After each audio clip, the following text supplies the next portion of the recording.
안녕하세요. 크립토티입니다. 이번 시간에는 조용히 이더리움을 빚으로 하고 있는 국가가 있습니다. 무슨 내용인지 살펴보시죠. 코인베이스 대표가 다보스 포럼에 참석을 하는 것 같습니다. 세계 경제 포럼이 이제 막 시작이 됐죠. 여기에서 주요 은행 관계자와 함께 시장 구조법에 대해서 논의를 할 것이다. 어떻게 하면 모두에게 이익이 될 수 있을지 이제 고민을 해본다고 하는데요. 지금 다보스 포럼을 앞두고 지금 이제 시작을 했습니다. 미국과 유럽, 그치 갈등 관계가 장난이 아니죠. 시장 구조법 이게 되나? 이게 지금 어떻게 결론이 날 수가 있나? 그리고 이제 각종 빅테크 회사들의 대표진들이 다 참석을 많이 합니다. 요거는 이제 관련 소식이 나오는 대로 좀 종종 전달을 업데이트를 드리도록 하겠습니다. 참고로 세계경제포럼에서의 회장직은 클라우스 슈밥이라고 하는 그 할아버지 있습니다. 나이가 많으신 분이 이제는 좀 물러났고 올해부터 이제 임시 공동회장, 그 중에 한 명이 누군지 아십니까? 블락락의 레리 핑크 회장, 그리고 로슈라고 하는 스위스의 제약회사가 있습니다. 거기에 이제 부회장, 이 두 명이 공동회장을 맡고 있습니다. 사실 CES, 이건 이제 주로 전시회 측면이 있다면, 그러니까 기술을 보여주는 그런 어떤 전시회라면 훨씬 더 실제적으로 영향력 있는 어젠다는 세계 경제 포럼에서 주로 나옵니다. 다보스 포럼에 이례적으로 인원들이 많이 모였다. 근데 이것이 방금 제가 소개해드렸던 블랙락의 레리 핑크 회장 때문에 그랬다. 이분이 백악관에 전화를 걸어서 트럼프 대통령도 참석을 시켰고, 특히 이제 국가 정상도 많지만 특히 세계 각국의 기업 대표들을 850명이나 불러 모았다 하더라. 트럼프가 여기에서 어떤 말을 할지 아무래도 관심이 모아지고 있습니다. 클라우스 슈업 회장이요, 재임 시절에 재정적인 비리, 유해한 직장 문화 등으로 논란을 겪었지만 지금은 조금 안정을 찾고 있다. 그래서 레리 핑크 회장이 2년 정도 의장직을 맡고 그 다음에 누구한테 넘겨주냐? 크리스틴 라가르드라고 들어보신 적 있으시죠? 이전에 IMF 총재, 지금은 유럽 중앙은행 총재인데 이제는 세계경제포럼의 의장까지도 이제 넘보고 있다라 보여집니다. 제가 이렇게 얘기 드릴 수 있는데 세계경제포럼에서 뭔가를 콕 찍으면요, 그곳은 글로벌 트렌드가 되고 산업이 되고 방향성이 됩니다. 그만큼 영향력 있는 그 모임이고 그 중에 참석자들, 공동회장들, 주요 관계자라고 할 수가 있겠죠. 우리나라 얘기 잠깐 드려볼까 합니다. 금융당국에서 디지털 자산 1거래소, 1은행, 그러니까 K뱅크는 어디입니까? 업비트였고, 카카오뱅크는 코인원이었고, 이런, 그러니까 한 개씩만 매칭이 됐었는데 요것을 없애는 것을, 그러니까 1거래소, 2은행도 될 수 있는 거죠. 누가 정부에게 건의했을까요? 현지 거래소, 그러니까 지금 현재 5대 거래소라고 있죠. 원화 계좌를 들고 있는 이 거래소와 아직 제휴를 못한 은행들이지 않을까라는 생각이 듭니다. 나도 좀 껴주라. 그만큼 먹거리가 거래소와 이제 코인 그 투자와 이게 이제 점점 확장이 되겠죠. 그리고 한 가지 더 있습니다. 원화 스테이블 코인 지금 입법 그 얘기가 많이 나오고 있어요. 근데 현재까지의 안 중에 하나는 은행을 통해서 은행이 스테이블 코인을 직접 발행을 하고 그 이제 별도의 회사를 만들어서 할 때 은행의 지분을 51%로 가져가야 한다. 은행이 51%, 그러니까 이제 주요 결정권자가 되겠죠. 요 법은 누가 건의를 했을까요? 눈치채셨겠지만 민간 은행, 우리나라 시중은행에서 정부에게 건의를 했겠죠. 표현이 그렇긴 한데요. 은행에서 한국 정부의 바지끄레기를 깍 잡은 겁니다. 그러니까 어떻게 얘기했냐? 이거 스테이블 코인이라고 하는 거 우습게 보시면 안 됩니다. 이거 민간에서 발행해서 이거 만약에 큰 사고 터지면 이거 책임지실 겁니까? 그러니까 우리 은행들에게 그 이제 스테이블 코인, 원화 스테이블 코인 찍어낼 수 있는 그 특권을 다 우리에게 넘기십시오. 이렇게 얘기를 했다라고 그냥 제가 축약해서 그냥 결론만 얘기를 드렸습니다. 은행 중심의 원화 스테이블 코인 발행, 이게 코인런 리스크가 확산되고 기형적인 구조가 초래가 될 수 있겠다. 우리나라 한국의 은행은 이제 뭐 은산 분리도 있고 조금 이제 정부에서 특히 이제 금융이나 뭐 금감원에서 시키면 정말 그 찍소리 못하고 그대로 해야 돼요. 제가 생각했을 때 우리나라 은행은 조금 관공서 같다라는 느낌을 많이 받습니다. 예나 지금이나 21세기의 치열한 생존 경쟁, 뭐 크립토가 이제 미래 먹거리 맞거든요. 여기에서 살아남을 수 있을까요? 저는 뭐 그렇지 않을 거라고 실은 생각을 합니다. 오히려 이제 테크 회사들 위주로 이제 그 민간, 그러니까 뭐 제한을 이렇게 두기보다 테크 회사에 적절한 규제책을 더해서 원화 스테이블 코인을 어떻게 해외로 많이 수출할 수 있냐. 여기에 방점을 찍어야 되는데 자꾸 누가 찍냐 이거에만 이제 초점을 맞추면 전 좀 그게 이제 포커스가 아니라고 생각을 합니다. 한국 은행에서 실은 제일 많이 하고 싶은 일하는 뭐냐면요. 단언컨대 CBDC입니다. CBDC를 한국에서 발행을 하면 이 CBDC 발행한 것을 담보로 해서 토큰을 발행해요.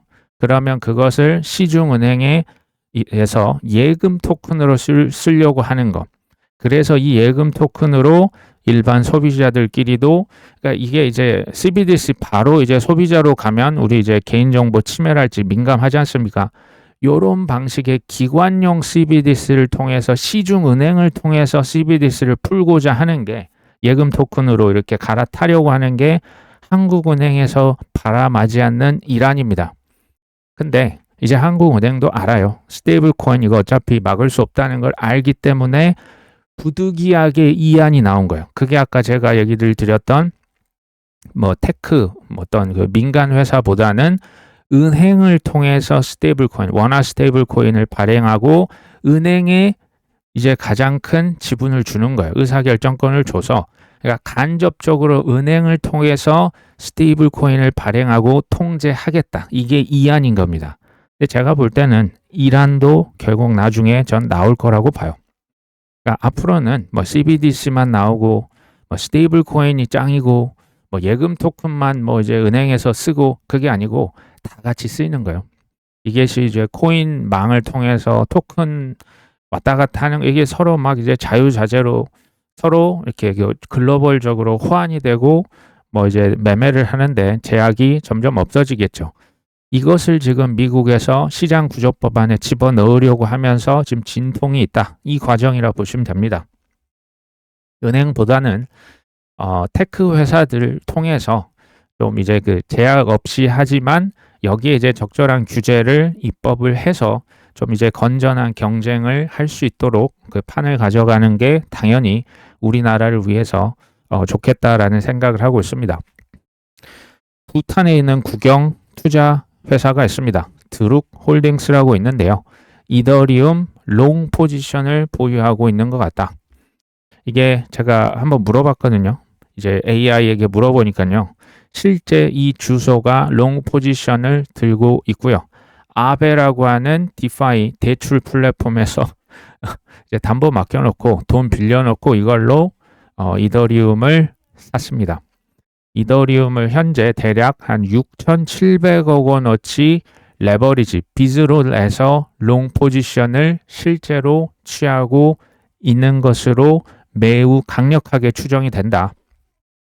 왜냐하면 이제 그 지갑 주소를 우리가 이제 다 태깅을 이렇게 해놓고 추적할 수가 있거든요. 이제 부탄 구강 직속의 국영지주 회사 드룩홀딩스 지갑으로 보이고요. 여기 아시다시피 뭐 풍부한 수력 발전부터 해가지고 아무도 모를 때 비트코인을 조용히 채굴기를 뭐 2019년이었을까 2018년이었을까요? 예전부터 해서 이제 뭐 만 몇천 개 이상을 쌓았던 기억이 납니다.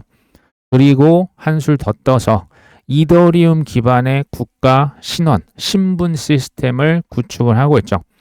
그러니까 비트코인 맥시, 뭐 이더리움 맥시보다는 비트코인과 이더리움은 이제는 어떻게 뭐가 더 우수합니다. 뭐 그런 의견은 있을 수 있지만 뭐 사라질 수 있는 그런 단계는 이미 오래전에 많이 지났습니다. 여기 보시면 단순히 이제 이더리움 현물을 들고 있는 게 아니고 이제 에이브라고 하는 디파이 그 대출 플랫폼을 통해서 레버리지 대출 받아서 이더리움을 지금 샀다. 현재 이더리움을 11만 7천 개를 보유를 하고 있는 것으로 파악이 됩니다. 저는 사실 부탄이라고 하는 국가는 우리가 어디 붙어 있는 국가인지 솔직히 아시는 분 계십니까? 거의 없어요. 근데 이 비트코인과 이더리움을 남들보다 먼저 선점했고 활용을 하고 있죠. 이게 이 국가에 저는 국부 증진에 이미 큰 도움이 엄청나게 됐고 저는 앞으로도 이 기회가 많이 열려 있다라고 생각합니다. 우리나라에서도 뭐 미국 기다리기 전에 미리 좀 나갔으면 하는 실은 바람은 있습니다. 뭐 트럼프 대통령이 프랑스 마크롱 특히 이제 좀 그 각을 세우고 있는 게 이제 프랑스 대통령이거든요. 너 이거 계속 이러면 프랑스 와인에 관세를 200% 매기겠다. 그러면서 그린란드 문제도 이제 우리가 확보해야 된다. 다보스 포럼에서 논의를 할 것이다. 이게 이제 그린란드라고 하는 것 때문에 관세가 이제 진짜 뭐 추가 25%가 부과가 되면 이게 전 세계 GDP, 세계 경제 성장률에까지 영향을 미칠 것으로 보인다. 이게 2.6%로 하락할 것이다. 과거에 보니까 2.8%, 2.9%를 이제 0.2% 별거 아닌 것 같은데요. 전 세계 GDP이기 때문에 영향이 어마어마할 겁니다. 프 대통령은 되게 기괴하고 변칙적이고 다혈질 같다라고 생각을 하시기에 굉장히 좋습니다. 근데 저는 이게 실제로는 철저하게 계산된 말과 행동이라는 생각을 합니다. 트럼프 대통령이 그린란드 진짜 원하는 걸까요? 개인적인 의견을 그냥 얘기를 드립니다. 저는 그린란드를 간절히 원하고 있다라고 생각합니다. 막대한 자원뿐만이 아니고요. 이제 미국이다, 러시아다, 특히 북극 항로의 시대. 이제 북극을 통해서도 그 자원들을 이렇게 실어 나를 수 있고 이제 제2의 뭐랄까요? 마지막 남은 어떤 그 루트라고나 할까요? 북극 항로를 선점하는데 특히 러시아, 중국 이쪽에 뺏기면 안 되는 지정학적인 굉장히 중요한 위치가 그린란드가 맞습니다. 트럼프 대통령이 그러면 정말 EU에 유럽에 추가 관세를 25%를 부과를 할 것이냐. 저는 뭐 제 동생도 이걸 얘기를 드린 바가 있지만 저는 아마 이런 일은 발생하지 않을 것이다 라고 생각을 합니다. 이전에 작년 4월이었죠. 뭐 중국과 이제 뭐 미국이 그 날을 세우고 뭐 관세 뭐 120% 받고 뭐 130% 이랬던 시절 기억나시죠? 그때도 저는 똑같은 얘기를 드렸어요. 중국과 이제 쉽게 말해서 치킨 게임에서 서로 이제 뭐 200kg로 서로 부딪히지 저는 않을 것이다. 왜? 부딪히면 죽기 때문에. 둘 다 예외 없이 죽기 때문에. 그럴 바보 같은 지도자들이 아니다라고 제가 얘기를 드렸죠. 이번에도 저는 마찬가지라고 봐요. 유럽에 이렇게까지 하는 이유는 진짜 원하는 것을 얻기 위해서 단계적으로 저는 이제 그 단계를 이제 진행을 더 해 나갈 것이라고 봅니다. 저는 이런 어떤 뭐 말도 안 되는 것 같은 상황들이 그냥 뭐 사겠다질 않나 군사적으로 점령 이런 얘기가 나오는 근본 이유에 대해서 좀 얘기를 드려볼까 합니다. 아시다시피 미국의 패권이요. 지금 사실은 거의 끝나간다라고 누구보다 이걸 잘 느끼고 있는 국가가 미국인 거예요. 달러 패권 100년 됐거든요. 역사적으로 100년 지나서 다 이제 다음 타자에게 패권 국가에게 이거 다 넘겨줬어요. 세계의 영원한 패권국이 어디 있습니까? 뭐 경제적으로도 중국이 턱밑까지 따라왔지 않습니까? 이런 위기가 왔기 때문에 기존에 있었던 질서를 손바닥 뒤집듯이 뒤집어 버려야 돼요. 이걸 룰 체인지, 레짐 체인지라고 하는데 여기에서 그냥 그 이제 저는 트럼프 대통령도 누군가에 의해서 지금 어떻게 보면 좀 그 활용이 되고 있는 거예요. 트럼프를 그냥 활용하는 겁니다. 이 지금 룰 체인지 전환기에 있어서 여러 가지 필요한 일들을 트럼프 대통령 통해서 하나씩 이루어지고 있다라고 봐요. 앞으로의 방향성 이미 아시다시피 지금부터는 뭐 국가가 우리를 도와주고 뭐 대통령이 뭐 이제 정치인들이 우리를 위해서 조금 저는 기대치를 많이 낮춰주셨으면 좋겠다. 어차피 지금부터 이제 각자 도생의 시대가 벌어졌어요. 뭐 미국 예전에 뭐 경찰 국가 페트롤 달러 지금 다 깨졌어요. 금 가격이 왜 오르겠습니까? 금 외에는 나를 지켜줄 수 있는 게 없겠다. 근데 이제 전쟁이 하도 나니까 사람들이 이제 도망치거나 그러니까 도망칠 때 금덩이가 힘든 거예요. 그래서 이제 비트코인에 대한 스테이블 코인에 대한 관심도가 높아지는 이 모든 것들이 하나로 맞물려서 가고 있는 겁니다. 국가 지역 이기주의는 앞으로 훨씬 더 강화가 될 거고요. 이게 지정학적인 긴장이 높아지면 높아질수록 우리가 비무장지대 있지 않습니까? 남북한 간의 비무장지대처럼 비무장 자산이 비트코인과 이더리움이 될 것이다. 이미 전 됐다라고 생각을 합니다. 미국의 국채 10년물 금리가요. 4개월 내 최고로 솟았습니다. 사실 뭐 가장 안전한 뭐 투자처로 지금껏 간주가 됐었던 미 국채 금리가 이렇게 올라간다라고 하는 것은 위험 자산 선호도는 이렇게 되면 낮아지는 경향이 있어요. 지금 비트마인이 또 지금 이더리움을 뭐 한 3,500억 이상 추가로 스테이킹을 맡겼습니다. 위험 선호도가 굉장히 낮은 상황인데, 그러니까 불확실성이 되게 큰데 비트마인은 지금 뭐 하고 있습니까? 이더리움 스테이킹만 무려 177만 개, 하나 8조 3천억 원을 스테이킹해서 이자를 받고 있습니다. 최근에 제가 주요 이슈들 그냥 이렇게 헤드라인만 가져왔거든요. 버뮤다라고 하는 곳에서 정부입니다. 코인베이스 서클과 파트너십을 맺었고요. 완전한 온체인 경제를 구축하고 있다. 애니모카 설립자, 지금 NFT가 죽은 줄 알았더니 아직 안 죽었다. 부유한 수집가들은 NFT를 사서 모으고 있다라고 하는 얘기입니다. 이더리움 스테이킹 지금 물량이 사상 최다다. 그러니까 지금 이더리움 푸는 언스테이킹 하는 사람 거의 없고요. 다 스테이킹을 맡기려고 하고 총 공급량의 30%가 지금 스테이킹에 묶여 있습니다. 그러니까 이더리움이 쓰레기가 아니란 얘기예요. 뭐 쓰레기였으면 이미 언스테이킹해서 다 버렸겠죠. 주기영 대표는 기관 투자자들의 비트코인 수요가 여전히 견조하다. 1년간 57만 개를 모으고 있더라. 레볼루트, 뭐 디지털 은행이라 보시면 되는데요. 페루, 그러니까 친코인 은행입니다. 페루라고 하는 국가에서 은행 라이선스를 땄다. 중남미 확장을 본격화시키고 있다.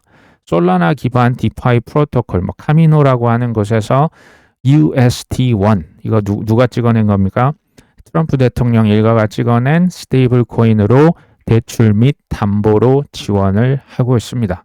카돈 캐피탈은 미국의 부동산 억만장자죠. 비트코인을 저가 이제 추매를 했죠. 1,000만 달러니까 한 140억 정도 추가로 샀다. 코인베이스에서는 기업 대상 맞춤형 스테이블 코인 발행을 지원을 하고 있습니다. 미국이 우리보다 확실히 앞서가는 것 같아요. 주기영 대표가 또 뉴욕 증권거래소 토크나 결제, 결국에는 스테이블 코인 뭐 지금부터 쓰고 있지만 앞으로 훨씬 더 커지겠죠. 그리고 결국에는 뭐요? 퍼블릭 체인으로 확대가 될 겁니다. 퍼블릭 체인, 저기 뭐 이더리움, 솔라나, 아발란체, 뭐 이더리움 레이어 2들, 뭐 이제 헤데라, 알고랜드 뭐 이런 것들 있죠. 이게 지금 굉장히 눌려 있는데 그럴 수밖에 없는 게 토큰화다, 스테이블 코인이다. 좀 시간이 걸린다라고 보여집니다. 지금도 이제 지금 뭐 가격이 낮다라고 해서 무슨 일이 뒷단에서 없는 게 아니에요. 제가 지금 여기서 말하는 것은 말입니까? 행동입니까? 이거 다 하나도 빠짐없이 다 행동이에요. 구체적인 행동들입니다. 뭐 리플도 제가 계속 얘기 드렸잖아요. 돈을 어디서 뭐 이제 5억 달러니까 한 7천억 받아가지고 우리 IPO 필요 없어요 하면서 막 알짜 기업들 지난 2년 동안 계속 사재기만 했어요. 그 다음에 거기도 이제 스테이블 코인 넓혀가고 있고 라이선스 따고 있고 디지털 경제 토큰화에 대한 인프라 구축이 입법 전에 선진행되고 있는 거예요. 누군가는 이걸 확신하고 이미 몇 년 전부터 계속 실행을 하고 있어요. 그러니까 이게 가격 너머에 진짜 가치, 진짜 본질을 볼 수만 있다면 참 좋을 텐데 가격이라고 하는 거 우리가 무시를 못하는 거죠. 이게 참 쉽지 않다. 근데 이 진짜 가치들을, 행동들을 보신다면 조금 기다리시는데 도움이 되지 않을까. 사실 이걸요, 그냥 조금 이제 멀리 떨어져서 생각해 보시면 왜 이렇게 코인 시장에는 말이 많고 탈이 많고 지난 뭐 10년, 15년만 그런 게 아니고 지금도 왜 이러냐. 그만큼 미래에 먹을 게 많다 적다? 저는 많다라고 보는 거예요. JP 모건이 왜 그 난리를 쳐서 막 리플 막 그 소송을 걸고 저기 지금 코인베이스랑 막 그 멱살 잡고 싸우고 왜 그럴까요? 먹을 게 코인 시장에 너무너무나 많이 있고 이거 미래이기 때문에 연막전 그렇게 치는 거예요. 웬만한 개인들 떨어져 나가라. 근데 저는 어떻게 보냐. 우리가 이제 뭐 라면 끓일 때 물 이렇게 100도 정도 돼야 물이 끓잖아요. 근데 물이요. 100도에 끓는데 50도, 60도, 70도, 80도 분명히 끓여놨잖아요. 가스레인지 올려놨는데 물이 끓던가요? 100도니까 한 뭐 99도 되기 전까지, 100도 되기 전까지는 미동도 없어요. 그러니까 겉에서 봤을 때는 모릅니다. 아무 일이 그래서 없는 것 같아요. 아무 일도 없는 게 아닙니다. 결국 99도, 100도 넘어가는 순간 끓습니까? 안 끓습니까? 폭발하는 거죠. 결국에는 본색을 드러낼 거고요. 결국에는 대타협을 이뤄낼 겁니다. 오늘 방송은 여기까지 합니다. 끝까지 시청해 주셔서 감사합니다.